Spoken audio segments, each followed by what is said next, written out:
Hi, this is Dr. Joan Pastor from the Healthy Brain and Body Center of Beverly Hills. We've been talking about gifted testing and gifted intelligence, and we're going through a series of the characteristics that gifted people tend to start showing from a very young age.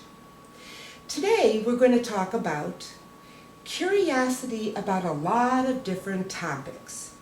Now, this is actually a pretty important area, because a lot of times children, and not just children, but teenagers and adults, if it's not caught and worked with at a young enough age, what will happen is they just love learning so much, and they're so much more sensitive than the average person to all kinds of events and experiences going on around them.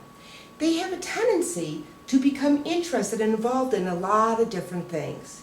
And so what happens is, especially if they're a pretty positive person by temperament, their feeling's going to be, ooh, that's wonderful, I want to learn about that, or ooh, that is really interesting, I should know more about that, and I can. And so what happens is, you often get a child who has a lot of different interests, and when they're children, that can be very cool. You can have a child who can play the piano, and at the same time they can play chess, and at the same time, they're great in soccer.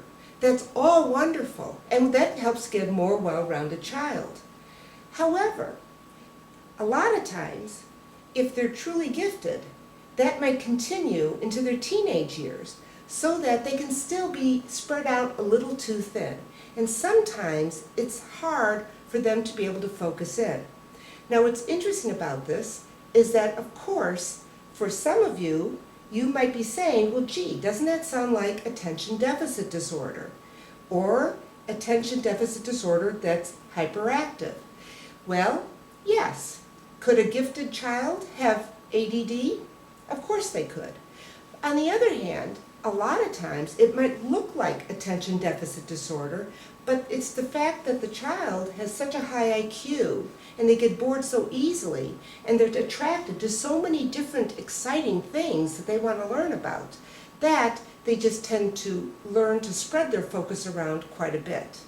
And so a lot of times it's not attention deficit disorder, but interesting enough, we have to work with the child or the teenager or the adult to actually learn how to prioritize, to let go of things that are less important, and to eventually, to focus in to the events and the circumstances and the decisions that are going to give them the best out of life.